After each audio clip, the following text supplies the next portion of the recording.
बाबा योगी आदित्यनाथ जी की।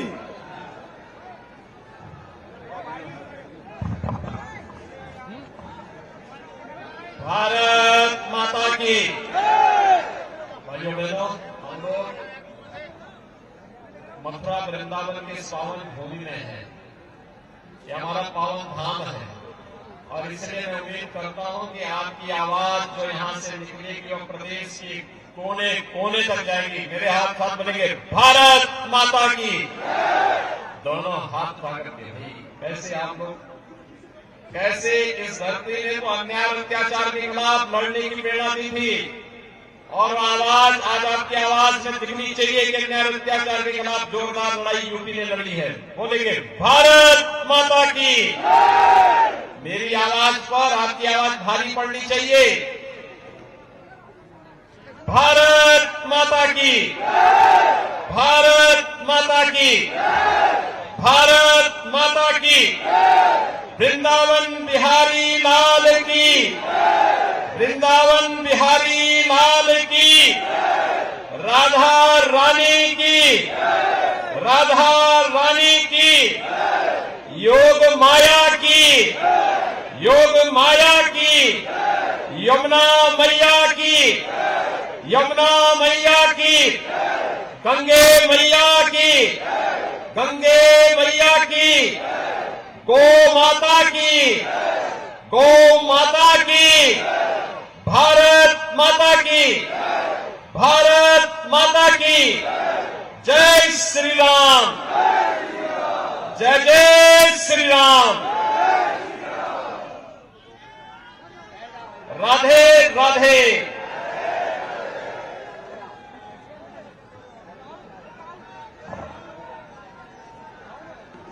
भगवान श्री कृष्ण की इस पावन भूमि पर भारतीय जनता पार्टी की जन विश्वास यात्रा के शुभारंभ कार्यक्रम में मंच पर उपस्थित केंद्रीय मंत्री और भारतीय जनता पार्टी के पूर्व प्रदेश अध्यक्ष माननीय डॉक्टर महेंद्रनाथ पांडे जी, केंद्रीय मंत्री प्रोफेसर एसपी सिंह बघेल जी, केंद्रीय मंत्री और इस क्षेत्र के प्रभारी माननीय अर्जुन राम मेघवाल जी, बरेली के लोकप्रिय सांसद पूर्व केंद्रीय मंत्री माननीय संतोष गंगवार जी, हम सब के नेता पूर्व मुख्यमंत्री स्वर्गीय कल्याण सिंह जी की विरासत को पूरी तेजस्विता के साथ आगे बढ़ा रहे लोकप्रिय सांसद श्री राजवीर सिंह राजू भैया जी, आज के इस कार्यक्रम में उपस्थित प्रदेश सरकार में मेरे सहयोगी मंत्री, ऊर्जा मंत्री और इस क्षेत्र के लोकप्रिय विधायक श्री श्रीकांत शर्मा जी, प्रदेश सरकार में ही मेरे सहयोगी मंत्री चौधरी लक्ष्मी नारायण जी, आज के इस कार्यक्रम में उपस्थित क्षेत्रीय अध्यक्ष श्री रजनीकांत माहेश्वरी जी, प्रदेश महामंत्री श्री अश्वनी त्यागी जी, सह प्रभारी संजीव चौरसिया जी, प्रदेश संगठन के सह महामंत्री श्री करमवीर जी, विधान परिषद के सदस्य श्री मानवेंद्र सिंह जी, जिला पंचायत अध्यक्ष चौधरी किशन सिंह जी, उत्तर प्रदेश कोऑपरेटिव बैंक के अध्यक्ष चौधरी तेजवीर सिंह जी, व्यापारी कल्याण बोर्ड के अध्यक्ष श्री रविकांत गर्ग जी, महापौर मुकेश आर्य बंधु जी, विधायक श्री कारिंदा सिंह जी, विधायक पूर्ण प्रकाश जी, बाल संरक्षण आयोग के अध्यक्ष देवेंद्र शर्मा जी, जिला कोऑपरेटिव बैंक के अध्यक्ष श्री मेघ श्याम सिंह जी, जिलाध्यक्ष मथुरा श्रीमती मधु शर्मा जी, जिलाध्यक्ष मथुरा महानगर श्री विनोद अग्रवाल जी, प्रदेश मंत्री श्रीमती अंजुला माहौर जी, विजय सिंह हरे जी, हेमंत राजपूत जी, विनोद चौधरी जी, शिवराज सिंह जी, पुष्पेंद्र शर्मा जी, ब्रज बहादुर उपाध्याय जी, आज के इस कार्यक्रम में उपस्थित भारतीय जनता पार्टी के सभी पदाधिकारीगण, भारी संख्या में उपस्थित सभी ब्रज क्षेत्र से जुड़े हुए उपस्थित भाइयों बहनों, मैं सबसे पहले वृंदावन बिहारी लाल की इस पावन भूमि को कोटि कोटि नमन करते हुए मैं प्रातः आने के बाद पहले भगवान श्री कृष्ण की जन्मभूमि पर ही दर्शन करने के लिए गया और वहां का आशीर्वाद लेने के बाद फिर आपके बीच में भाइयों बहनों में आया हूं। आज 19 दिसंबर है। 19 दिसंबर को मैं ब्रज भूमि पर 19वीं बार आया हूं।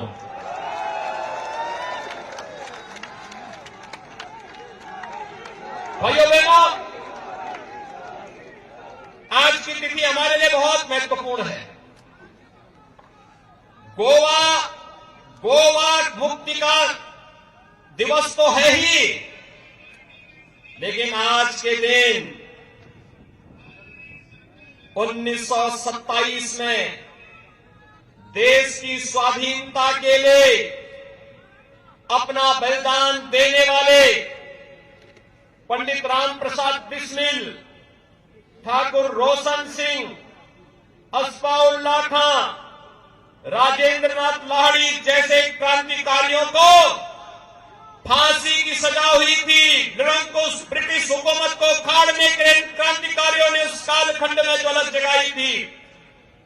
आज पूरा देश अपने महान क्रांतिकारियों का स्मरण कर रहा है, उन्हें बार बार स्मरण कर रहा है और इसलिए आज जन विश्वास यात्रा केंद्र और प्रदेश सरकार की विकास की यात्रा को जन विश्वास में बदलने के लिए, जनता जनार्दन का आशीर्वाद प्राप्त करने के लिए एक बार फिर प्रदेश के 6 स्थानों से प्रारंभ हो रही है। और मैं सौभाग्य मानता हूं कि भगवान श्री कृष्ण की इस पावन धरती पर मुझे इस यात्रा का शुभारंभ करने का सौभाग्य प्राप्त हुआ है।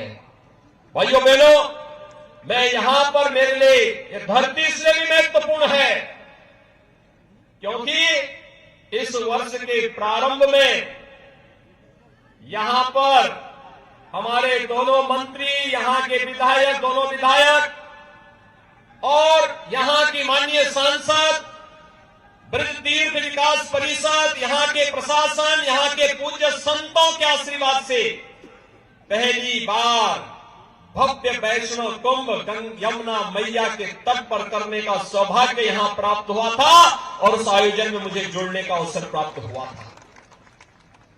तब भी मैं यहां आया था और अभी पिछले दिनों भी मैं आया था। भैया बहनों, ये वही धरती है, याद करिए, ब्रज की यह धरती जहां का रज कण कण भगवान कृष्ण की लीला से भरी पड़ी है, राधे रानी की लीला से भरी पड़ी है। हमारे लिए तीर्थ है, पवित्र है ये भूमि।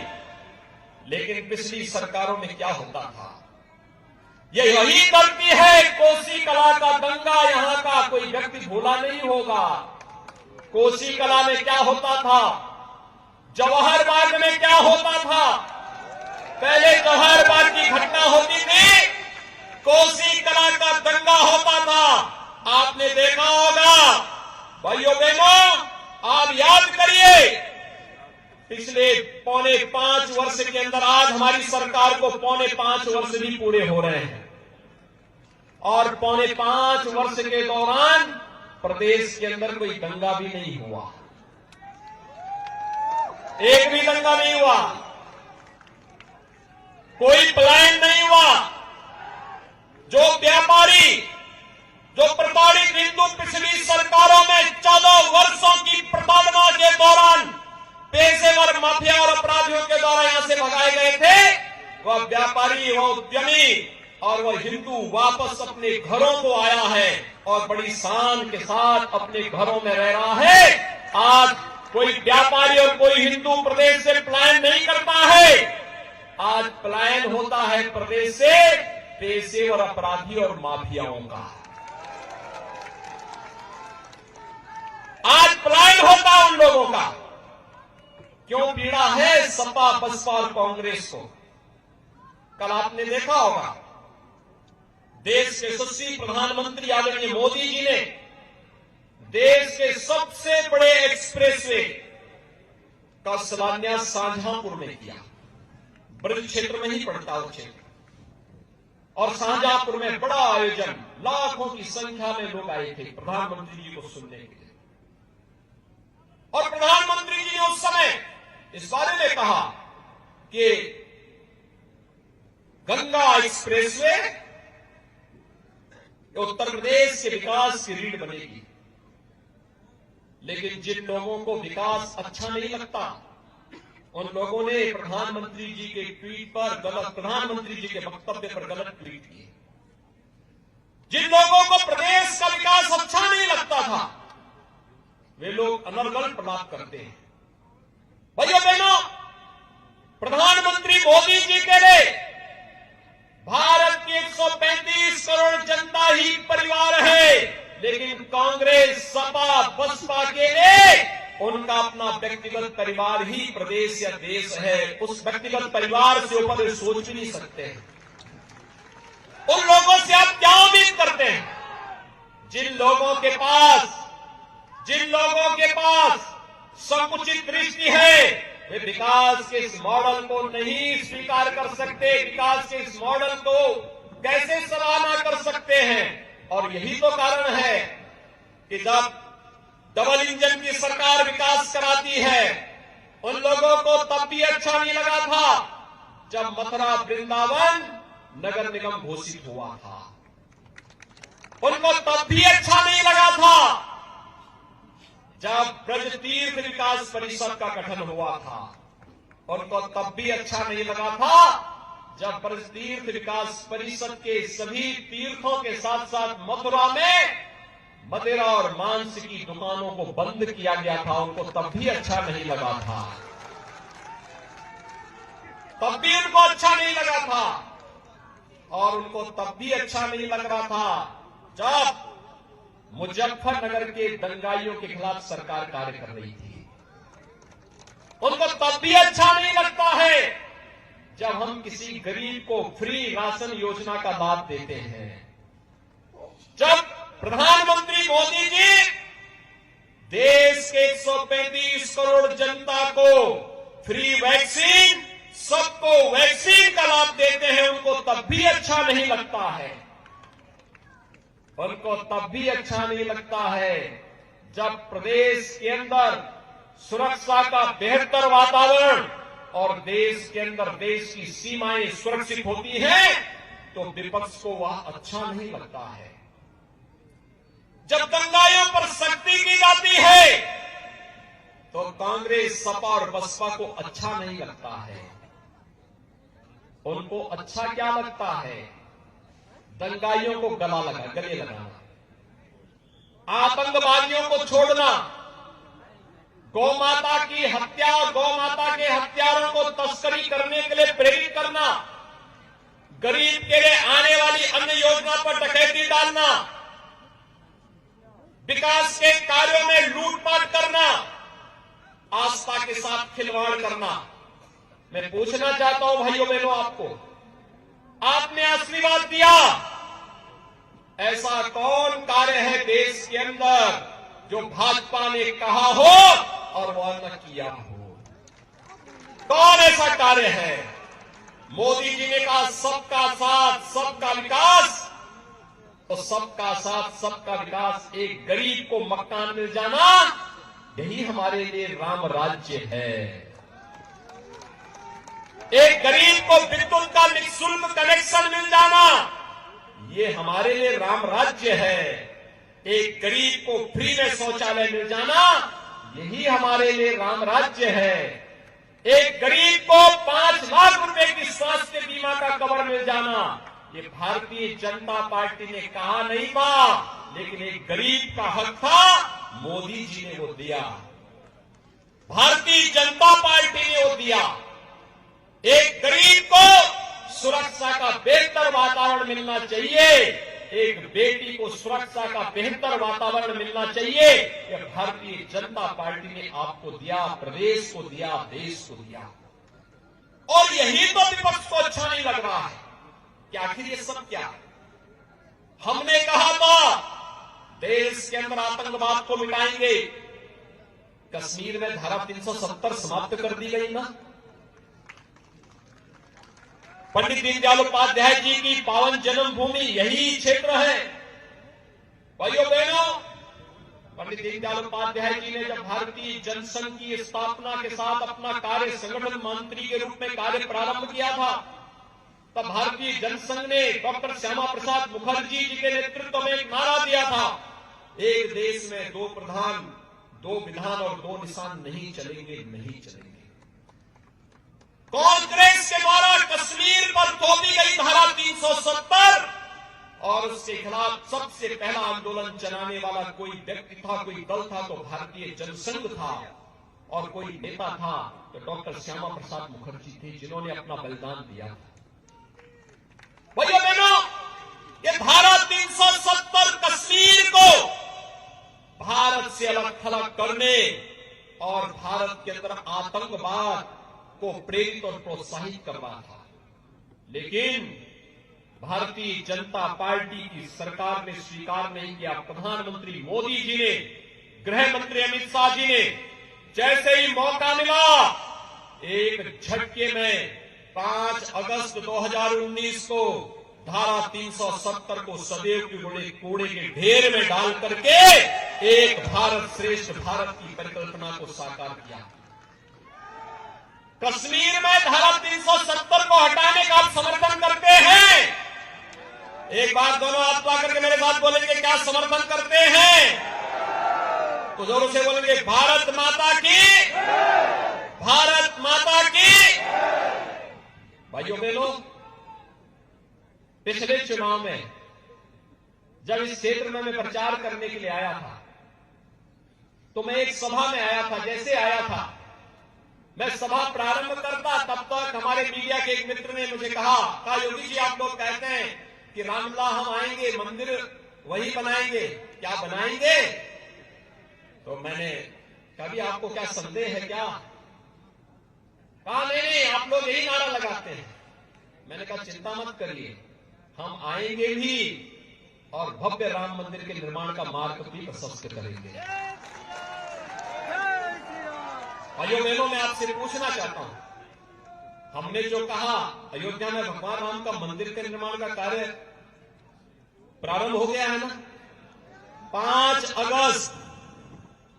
अगस्त 2020 को प्रधानमंत्री मोदी जी ने अयोध्या में जाकर के भगवान राम के भव्य मंदिर के निर्माण का कार्य प्रारंभ कर दिया है। आप खुश हैं? मेरे साथ बोलेंगे, जय जय श्री राम, जय जय श्री राम।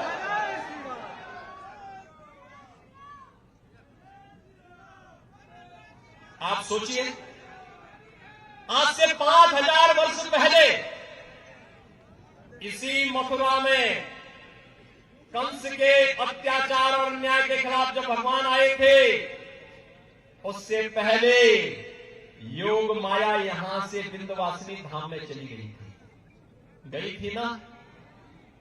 योग माया का मंदिर है ना, देख लिया है ना, बहुत ध्यान से देखे हो ना, दर्शन किए हो ना। और योग माया का मंदिर मां विंध्यवासिनी धाम के रूप में है। मां विंध्यवासिनी धाम का मंदिर संकरी गलियों से होते जाता था। आज वहां पर भव्य धाम बन रहा है मां विंध्यवासिनी का। मिर्जापुर में आप कभी जाकर के देखेंगे, भव्य धाम बन रहा है, बहुत भव्य धाम बन रहा है। मां विंध्यवासिनी की, योग माया की। भाइयों बहनों, यही नहीं, आपने भी 13 दिसंबर को देखा होगा, 13 दिसंबर का कार्यक्रम याद है ना? काशी में पहले अयोध्या भी और मथुरा भी और काशी का नाम लेने से विपक्ष के लोग डरते थे, जाने में भी डरते थे। अब तो सब बोल रहे हैं कि हम भी चाहते थे ये करना, क्योंकि उन्हें मालूम है आपकी ताकत।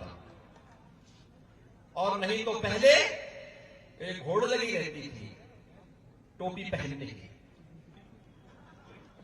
पहले अयोध्या, मथुरा और काशी में कोई जाने की हिम्मत नहीं करता था। आज तो काशी में भगवान विश्वनाथ का भव्य धाम प्रधानमंत्री मोदी जी की परिकल्पना, उनके मार्गदर्शन की प्रेरणा से बन करके प्रधानमंत्री मोदी जी ने राष्ट्र को समर्पित किया और भव्य धाम भगवान शिव का, महादेव का बनाया। और महादेव की पूजा के बाद अगर किसी का सम्मान किया तो वह किसका किया? श्रमिकों का सम्मान किया। आपने देखा ना, क्या कभी किसी प्रधानमंत्री ने, इससे पहले कभी आपने देखा कि किसी प्रधानमंत्री ने श्रमिकों के ऊपर पुष्प वर्षा की हो? कभी देखा? कभी देखा? मोदी जी ने किया ना। मोदी जी देश के सबसे लोकप्रिय प्रधानमंत्री है ना। देश के अंदर और दुनिया के अंदर भारत का सम्मान बढ़ाया है ना। और श्रमिकों का सम्मान भी किस रूप में? अपने पास बिठा करके। पहले उन्हें बिठाया, प्रधानमंत्री जी खड़े रहे, श्रमिकों को कुर्सियों में बिठाया और फिर अपने हाथों से उनमें पुष्प वर्षा की। क्या दृश्य था भाइयों बहनों, ये क्या दृश्य! स्वतंत्र भारत, यही तो भारत है जिसमें कभी प्रधानमंत्री मोदी जी प्रयागराज कुंभ में जाकर के स्वच्छता कर्मियों के पाद प्रक्षालन का काम करते हैं। किया ना? आपने वो दृश्य देखा? इससे पहले किसी प्रधानमंत्री ने किया? किसी प्रधानमंत्री को किसी स्वच्छता कर्मी का क्या अपने मां बाप के पैर धोते हुए भी देखा है क्या? लेकिन प्रधानमंत्री मोदी जी ने तो वो कर दिया, स्वच्छता कर्मी उनका पाद प्रक्षालन कर रहे हैं, सम्मान दे रहे हैं, श्रमिकों को सम्मान दे रहे हैं। किसान सम्मान निधि पहले भी दी जा सकती थी ना। किसी ने दिया? किसने दिया?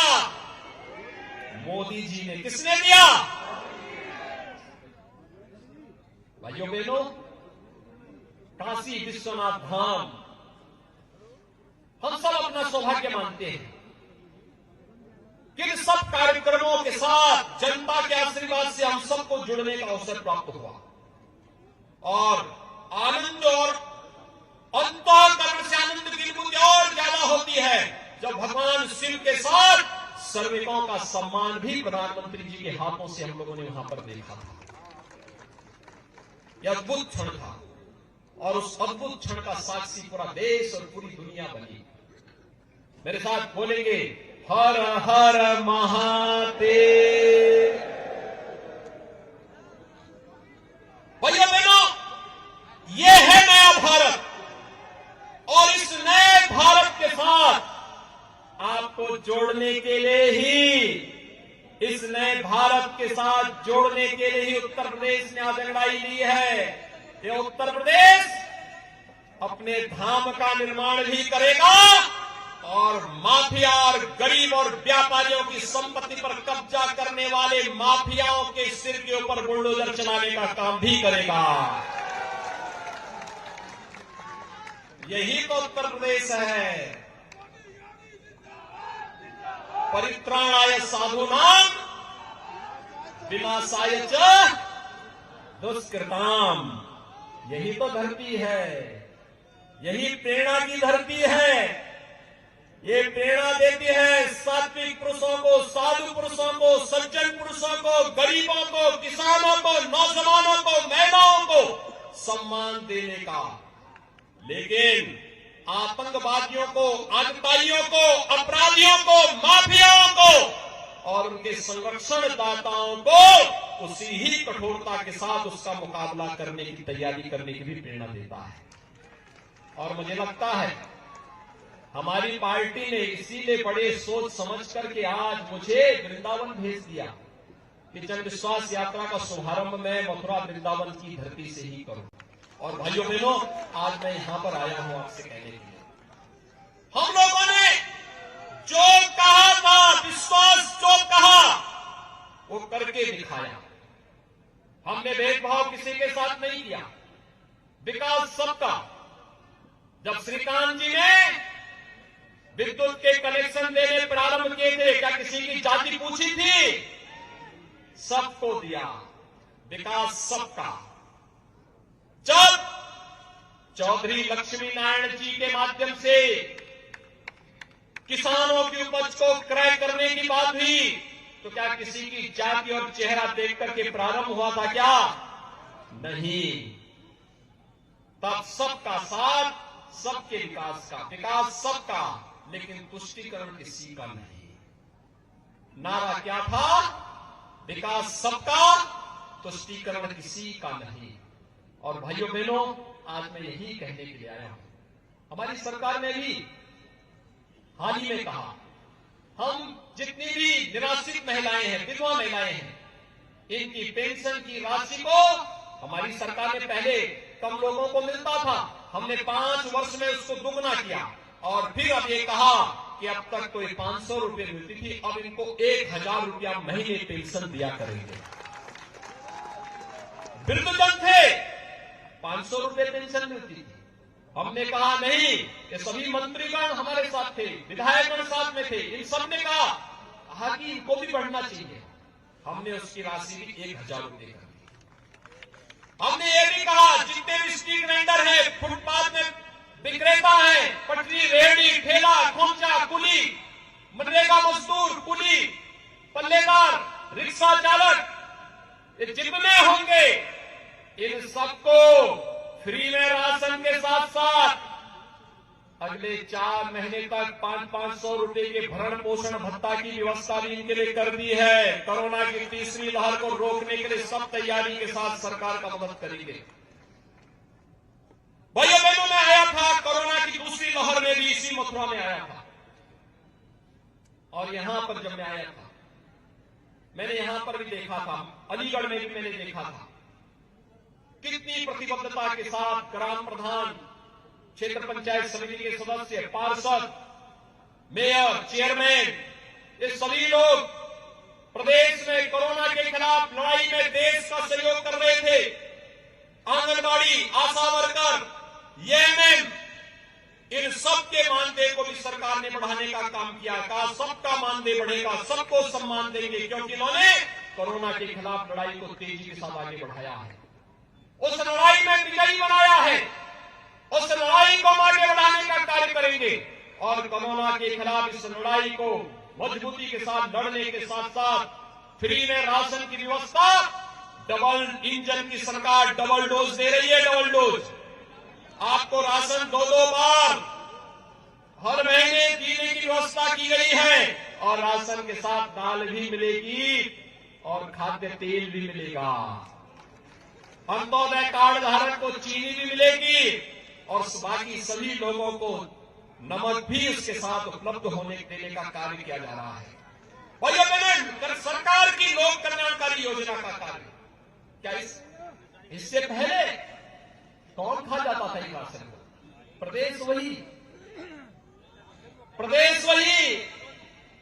ये चेहरे वही। कल मैं देख रहा था इनकम टैक्स के छापे पड़ रहे थे, लेकिन समाजवादी पार्टी को पीड़ा हो रही थी। तो एक व्यक्ति से मैंने पूछा, मैंने कहा ये सब क्यों हो रहा है? तो मीडिया के उस पत्रकार ने कहा साहब आपको मालूम नहीं चोर की दाढ़ी ने तिनका। मैंने कहा भी क्या मतलब? कहा कि 5 साल में किसी व्यक्ति की संपत्ति 200 गुना बढ़ जाएगी, क्या कोई इसके बारे में सोचता था क्या? लेकिन समाजवादी पार्टी की सरकार में सब देखने को मिलता था। भाइयों बहनों, आप सबसे मैं कहने के लिए आया हूं, आप मुझे बताइए, ये तो मथुरा, वृंदावन, बरसाना, गोकुल, नवदेव आदि तीर्थ स्थल बनाए गए हैं, क्या ये सपा, बसपा या कांग्रेस कर पाती? क्या अयोध्या में राम मंदिर का निर्माण ये लोग कर पाते? क्या विंध्यवासिनी धाम का पुनरुद्धार ये लोग कर पाते? क्या गरीबों का राशन ये दे पाते? क्या कोरोना के खिलाफ लड़ाई ये लोग लड़ पाते? क्या पेशेवर अपराधी और माफियाओं के खिलाफ लड़ाई ये लोग लड़ पाते? जब ये लोग किसी लायक नहीं है तो इन लोगों को क्या सत्ता में वोट देना चाहिए? क्या दोनों हाथ ला करके बोलेंगे, इशारा करेंगे, क्या देना चाहिए? आज भारतीय जनता पार्टी की जन विश्वास यात्रा के साथ साथ प्रधानमंत्री मोदी जी के नेतृत्व में चल रही इस लड़ाई में आप भी अग्रणी भूमिका के योद्धा के रूप में इस लड़ाई में मैदान में आएंगे हमारे साथ? क्या तैयार हैं? मजबूती के साथ दोनों हाथ पा करके मेरे साथ बोलेंगे, भारत माता की, भारत माता की, भारत माता की, जय जय श्री राम, जय जय श्री राम। वृंदावन बिहारी लाल की, वृंदावन बिहारी लाल की, राधा रानी की, राधा रानी की, यमुना मैया की, यमुना मैया की। बहुत बहुत धन्यवाद मुख्यमंत्री जी। अब आप सभी लोग अपने अपने स्थान पर बैठे रहें। आदरणीय मुख्यमंत्री जी जन विश्वास